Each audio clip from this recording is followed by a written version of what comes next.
This story is titled, My Mother-in-Law Moved Into My House, Started Making New Rules, and Even Threw Away My Brother's Ashes. I kicked her out, but now that I'm pregnant, she wants to see my child. Hey everyone! Before we jump into today's video, I need your help. We've noticed the channel is losing some traction, and subscribing is one of the best ways you can support us. It's quick, free, and it helps us keep bringing you awesome content. Your support means the world. Let's keep this channel growing together. Thanks so much. Now let's start the video. You ever meet someone who decides they hate you before you even say a word? That's Linda, 53 female, my mother-in-law. From the second I walked into her house, I could feel her icy, "Oh, you're not who I pictured for my son" vibe. And honestly, I should have run right then. But nope, I stayed, tried to play nice, and now I'm here to tell you just how far Linda went to make my life hell, and how I made sure she'd never do it again. If you think Linda hated me now, let me tell you. She's been at this game since day one. Her distaste for me started the second Ryan brought me home to meet her. I'm Priya, 28 female, Indian American, born and raised in Chicago. My family has been here for 4 generations, but to Linda, I might as well have been fresh off the boat. She's the type of person who believes her son deserved a pure, wholesome, church-going white girl. And I was none of that. Ryan, 28 male, and I met in college. He was the charming, all-American guy with an easy laugh and kind eyes, and I was the girl who could hold my own in any debate. We clicked instantly, and it didn't take long for us to fall in love. When Ryan decided it was time for me to meet his mom, I was nervous but hopeful. I knew his family came from a small town, but I naively believed they'd see me for who I was. A hard-working, loving woman who adored their son. I was wrong.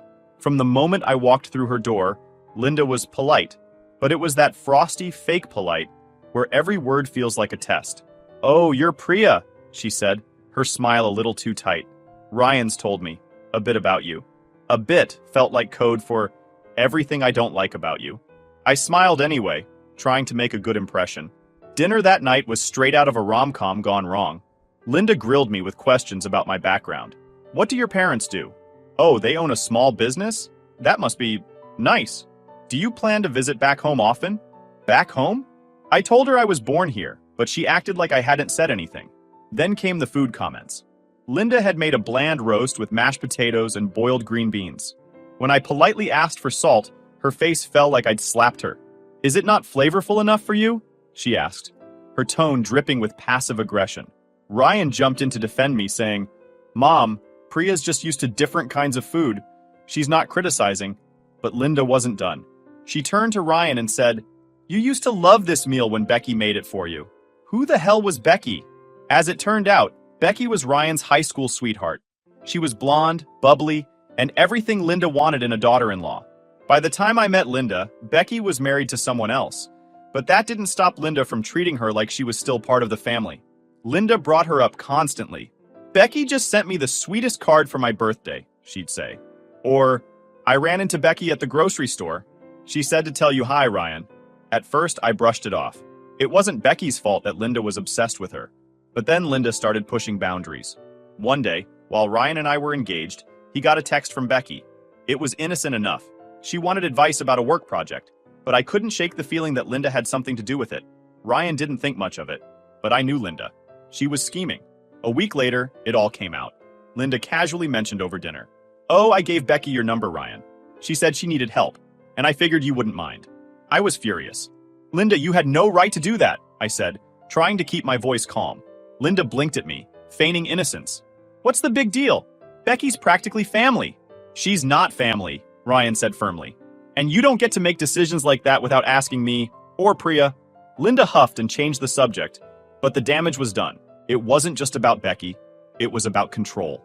Linda couldn't stand that Ryan was choosing me over the life she'd imagined for him. When Ryan proposed, Linda didn't even pretend to be happy. She didn't call to congratulate us, didn't ask about the ring, didn't offer to help with the wedding. Instead, she sulked for weeks and avoided our calls. When she finally did talk to Ryan, she tried to talk him out of marrying me. "You're rushing into this," she said. "Marriage is a big step. Are you sure you've thought it through?" Ryan wasn't having it. "Mom, I love Priya. We're getting married. You can either be part of it, or you can sit this one out." Linda reluctantly agreed to come to our engagement party. But of course, she couldn't just behave. She showed up late, dressed in black. Yes, black, like she was mourning. and spent the entire evening talking to her cousins about how different the wedding was going to be. At one point, I overheard her telling one of her friends, "I just hope Ryan knows what he's doing.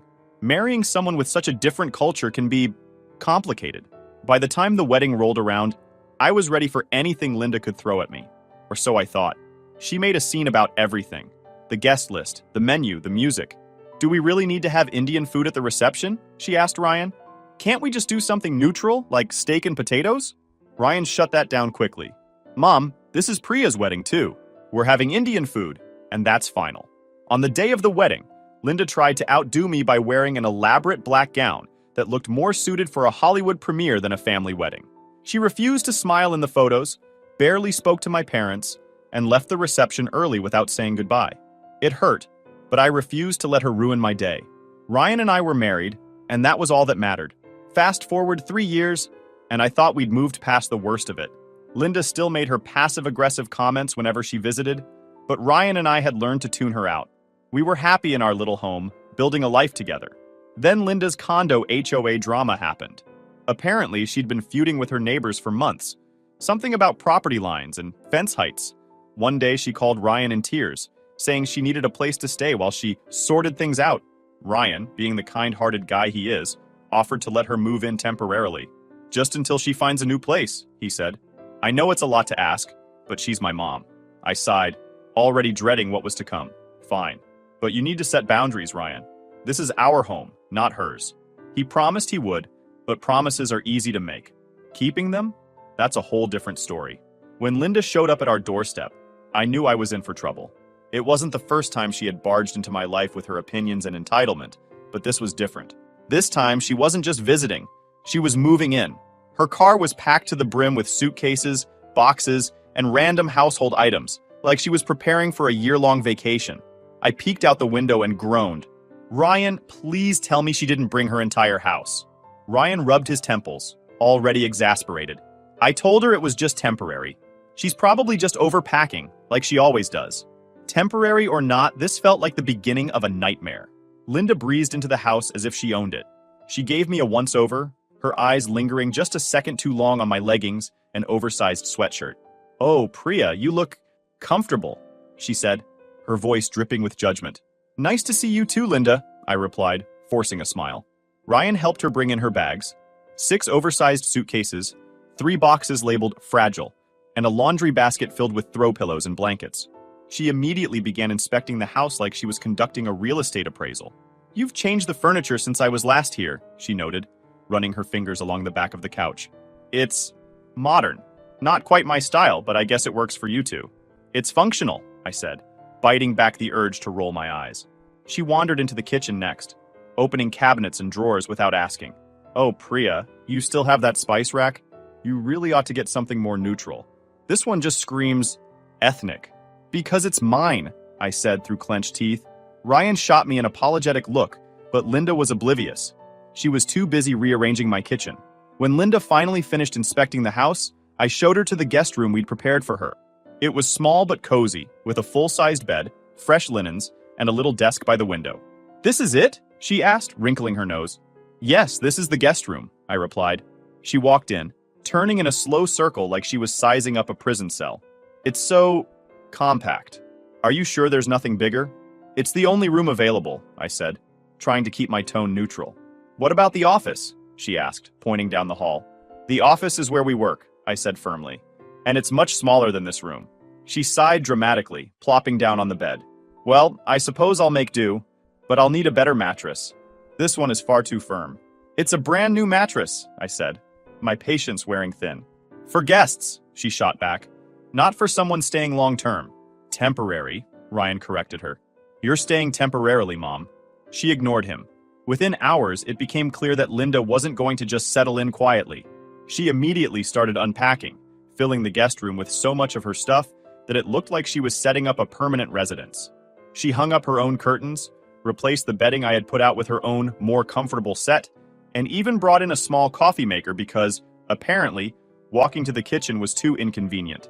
But it didn't stop there. Linda had a habit of treating every room like it was hers. She'd leave her coffee cup on the living room table, her shoes in the hallway, and her mail on the kitchen counter. It was like she was marking her territory. One evening, I came downstairs to find her rearranging the framed photos on our bookshelf. She had moved a picture of Ryan and me on our wedding day to the back of the shelf and replaced it with a photo of Ryan and Becky at his high school prom. "Linda, what are you doing?" I asked, barely keeping my voice steady. "Oh, I was just tidying up," she said, smiling innocently. "This picture of Ryan and Becky is so much nicer, don't you think?" "No, I don't," I said, grabbing the photo and shoving it back into the drawer where it belonged. "Our wedding photos stay where they are," Linda sighed, as if I were the unreasonable one. "You're so sensitive, Priya. It's just a picture." "It's my house," I snapped. The kitchen became a battleground almost immediately. Cooking has always been my passion, and Ryan loves my food. But Linda? She had a problem with everything I made. "Priya, are you cooking again?" she asked one evening, wrinkling her nose at the smell of cumin and coriander. "The whole house smells like spices." "It smells like dinner," I said, stirring the pot of curry on the stove. "Well, maybe you could open a window next time," she said. "You don't want these smells clinging to the walls." Ryan overheard and stepped in. "Mom, Priya's cooking is amazing. If you don't like it, you don't have to eat it." Linda crossed her arms, looking offended. "I'm just saying, Ryan. I don't know how you can handle all that heat. You've always had such a sensitive stomach." "I don't," Ryan said firmly. But Linda wasn't done. She started suggesting easier meals I could make. Read bland. "Why don't you try making something simple like meatloaf or maybe a nice casserole?" Ryan used to love those when Becky made them. And there it was again. Becky. Linda couldn't stop bringing up Becky even after all these years. It was like she thought if she mentioned her enough, Ryan would magically change his mind about me. One afternoon, while Ryan was out, Linda came into the kitchen while I was baking. "I saw Becky the other day," she said casually, leaning against the counter. "Good for her," I said, not looking up from the dough I was kneading. "She's doing so well," Linda continued. "She just got a promotion at work, and she mentioned that she still thinks about Ryan sometimes." I froze, my hands stopping mid-knead. "What's your point, Linda?" "Oh, nothing," she said, her tone overly sweet. "I just think it's nice that she still cares about him. She was such a big part of his life, you know." I dropped the dough onto the counter and turned to face her. "Linda, Ryan and I are married. Becky is also married. She isn't part of his life anymore, and she never will be. So if you're trying to stir something up, don't bother." Linda's smile faltered for a second before she recovered. "I don't know why you're getting so defensive. I'm just reminiscing. That night, I told Ryan everything. He was furious." "She brought up Becky again?" he asked, his jaw tightening. "Of course she did," I said. "She's been trying to undermine me since the moment she got here." "I'll talk to her," Ryan promised. "This is crossing the line." But talking wasn't enough. Linda was digging her claws in, and I was starting to feel like a stranger in my own home. Linda had only been living with us for a few days, but it already felt like forever. I knew things were going to get worse before they got better, but I had no idea just how far she'd go to sabotage me. By the time Linda decided to destroy my pantry, I was already teetering on the edge of losing my mind. Every day with her was a fresh insult or passive-aggressive jab. She treated my home like it was a poorly managed hotel. And me? Like I was some unqualified housekeeper who'd stumbled into her son's life by accident. Still, I tried to keep the peace for Ryan's sake. I kept telling myself it was temporary, that she'd eventually get bored and leave. But what happened that morning made it crystal clear. Linda wasn't just difficult. She was out to erase me entirely. I woke up feeling unusually optimistic. I had plans to make biryani for dinner, a dish Ryan absolutely loved. And I'd even taken the time to prep the spices and marinate the chicken the night before. Cooking always gave me a sense of control, and with Linda's constant antics, I needed that small victory. But when I walked into the kitchen, my heart dropped. The pantry door was wide open, and all my carefully organized shelves were bare. At first, I thought I was seeing things. I blinked, rubbed my eyes, and opened the cabinet again, hoping the spices would magically reappear. They didn't. My rice dispenser? Gone. The jars of lentils, the bags of flour, even the small containers of dried herbs I'd tucked away for special dishes. Everything was missing. Panicking, I checked the fridge. It was the same story. All the paneer, yogurt, and vegetables I'd stocked up on were gone. The only things left were a carton of milk, a stick of butter, some eggs, and a loaf of bread. I stood there, frozen, as the realization hit me. Someone had cleared out my kitchen. Ryan wandered into the kitchen a few minutes later, still half asleep. "Morning," he said, grabbing a mug for coffee. "You okay?" You look pale. Where's all the food? I asked, my voice shaking. Ryan frowned, looking into the pantry and fridge. I have no idea. Did you move it? Before I could answer, Linda walked in, carrying her coffee cup like she hadn't just committed a felony against my pantry. She looked at me, then at Ryan, and smiled. Oh, you noticed, she said, like she was expecting gratitude. Noticed what? I snapped. I cleaned out the kitchen, she said, setting her cup down. All that stuff you had, those weird spices and whatever, it just wasn't suitable. Ryan's not used to eating that kind of food. I figured it was time to start fresh. Ryan's jaw dropped. You did what? Linda shrugged. I threw it out. It was taking up so much space, and honestly, the smell was overpowering. Now you have room for normal groceries. Normal groceries? I said, my voice rising. Linda, that was hundreds of dollars worth of food. Do you have any idea how long it took me to stock all of that? Linda didn't even flinch. Oh, don't be so dramatic, Priya. You can buy more. Besides, I've already written up a list of things we actually need.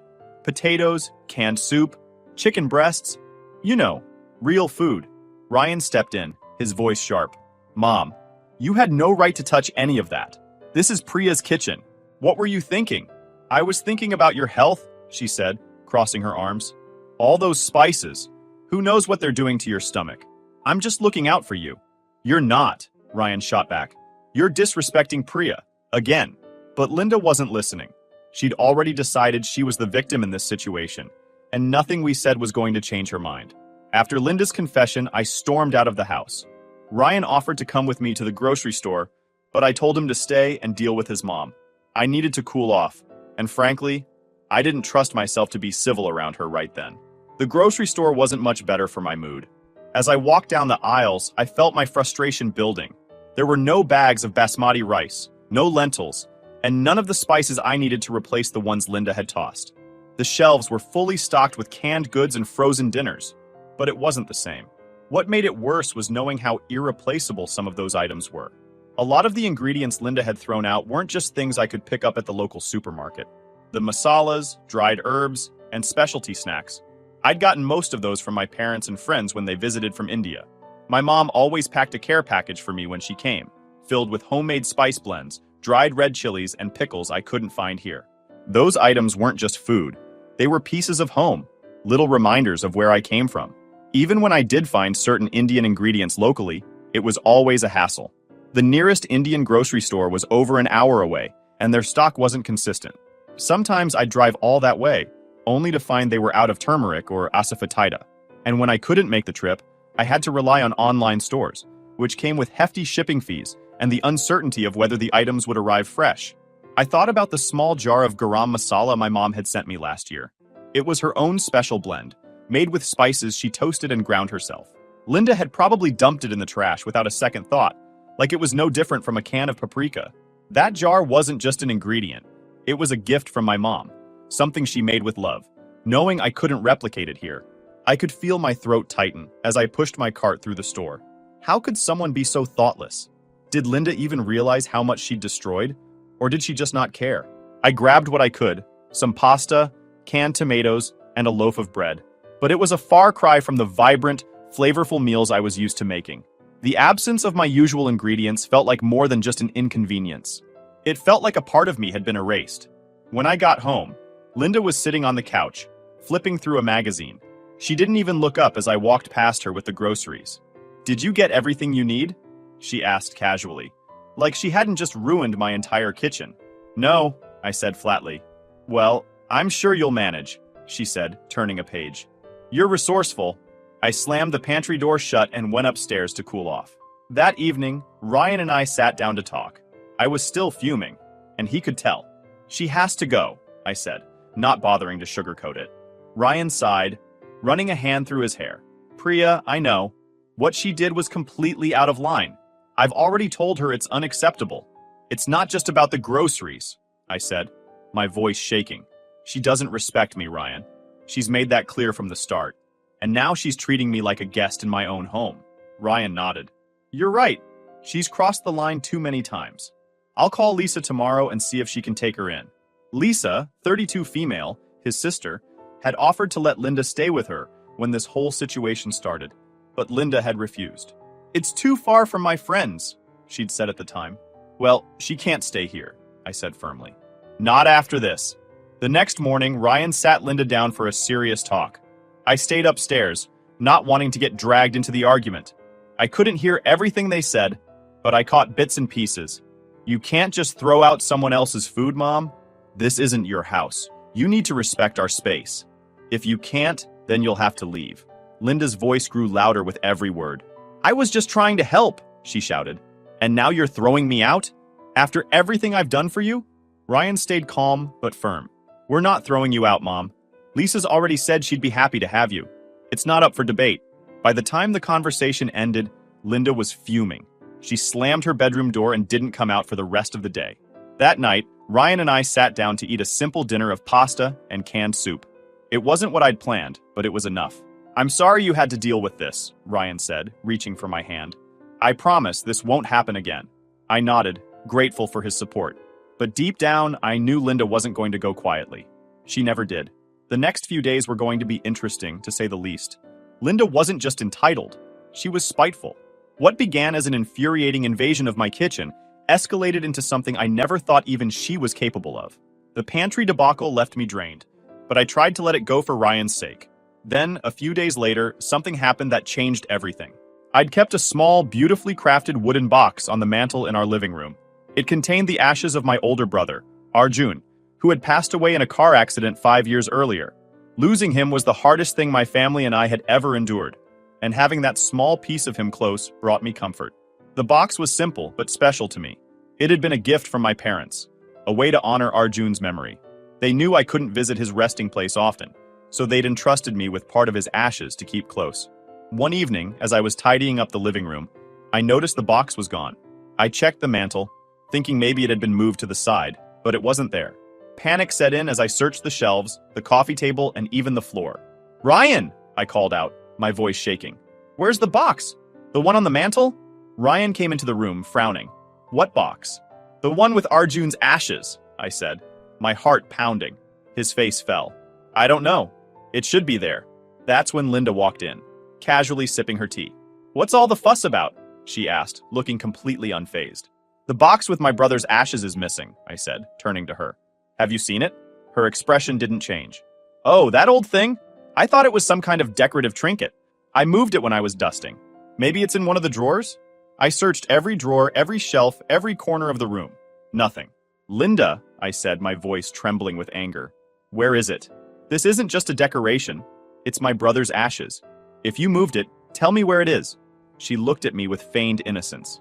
I really don't know, Priya. Maybe you misplaced it. Misplaced it? I repeated, my voice rising.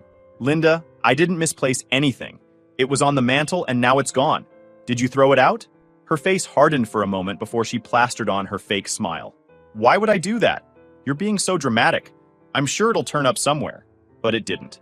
That night, I couldn't sleep. Ryan tried to comfort me, but nothing he said could bring back what was lost. I knew in my gut that Linda had thrown away the box out of spite. It wasn't enough for her to erase my food or my traditions. She wanted to erase me. The next morning, Ryan confronted her. Mom, did you throw away Priya's brother's ashes? Linda gasped, clutching her chest like she was offended at the very suggestion. How could you accuse me of something so horrible? I would never do such a thing. Then where is it? Ryan pressed. I don't know, she snapped. Maybe Priya's memory isn't as good as she thinks it is. Her refusal to confess was the final straw for both of us. That evening, Ryan and I sat down to talk. He was angrier than I'd ever seen him. Priya, I know she did it. She'll never admit it. But I know. She needs to leave, I said firmly. Ryan, I can't live like this. I can't live with someone who disrespects me, my culture, my family. Someone who would destroy something so precious. Ryan nodded. She's gone. I'll call Lisa tomorrow and tell her to come get Mom. If she refuses to go to Lisa's, we'll find another solution. But she's not staying here another day. Linda didn't take the news well. She accused us of abandoning her, of being ungrateful for everything she'd done for Ryan, and even tried to guilt trip him by bringing up his childhood.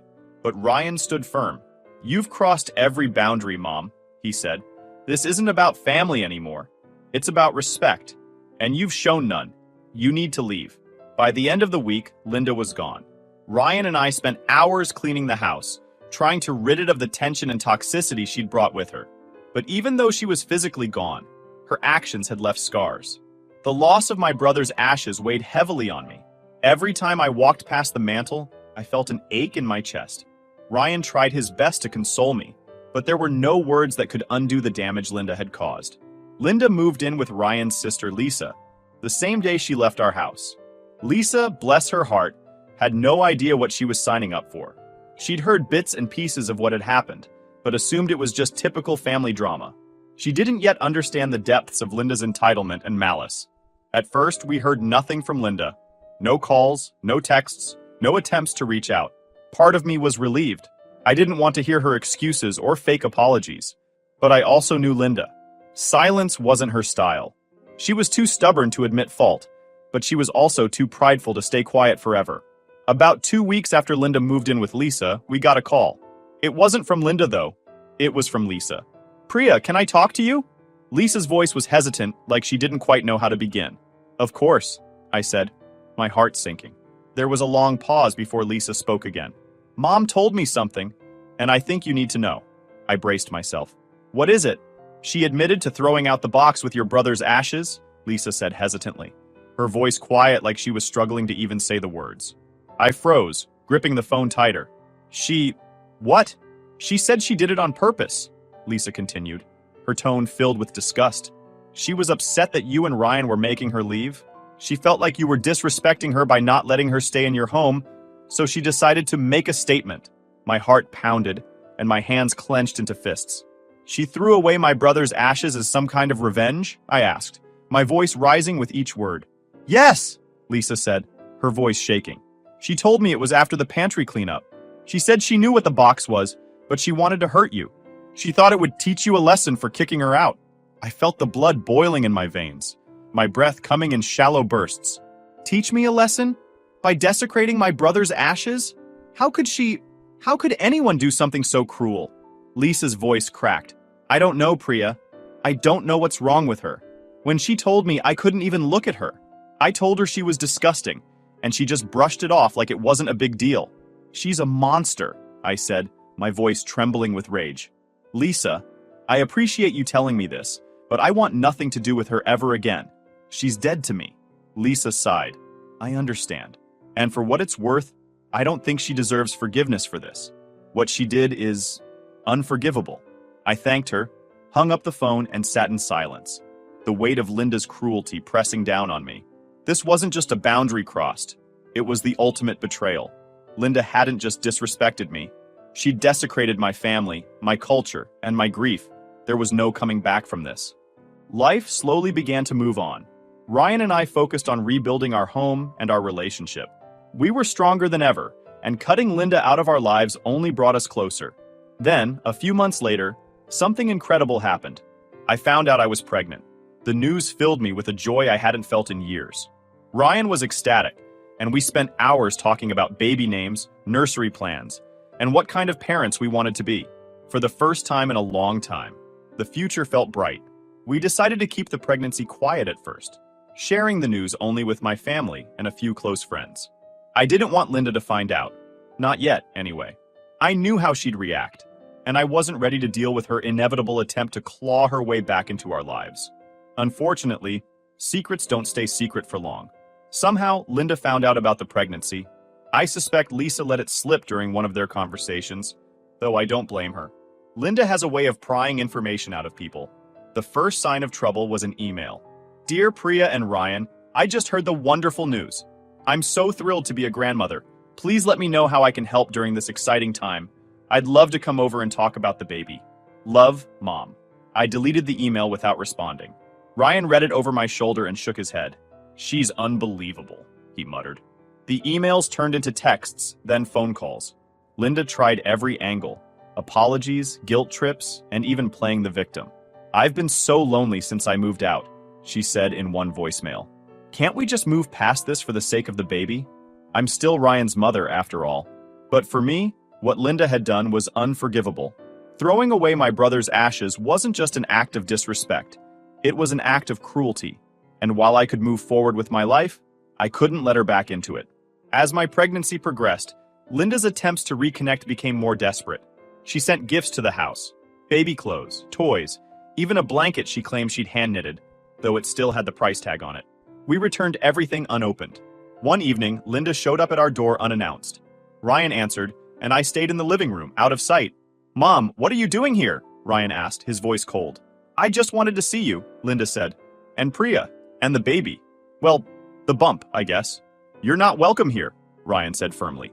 "You need to leave." "But I'm your mother," Linda said, her voice cracking. "You can't shut me out of my grandchild's life." Ryan didn't waver. "You shut yourself out when you threw away Priya's brother's ashes. That was the last straw. We're done, Mom." Linda tried to argue, but Ryan stood his ground. Eventually, she left, though not without tears, and another round of guilt tripping. When our baby girl Maya was born, we didn't tell Linda. She found out eventually, probably through Lisa, but by then, we were clear about our boundaries.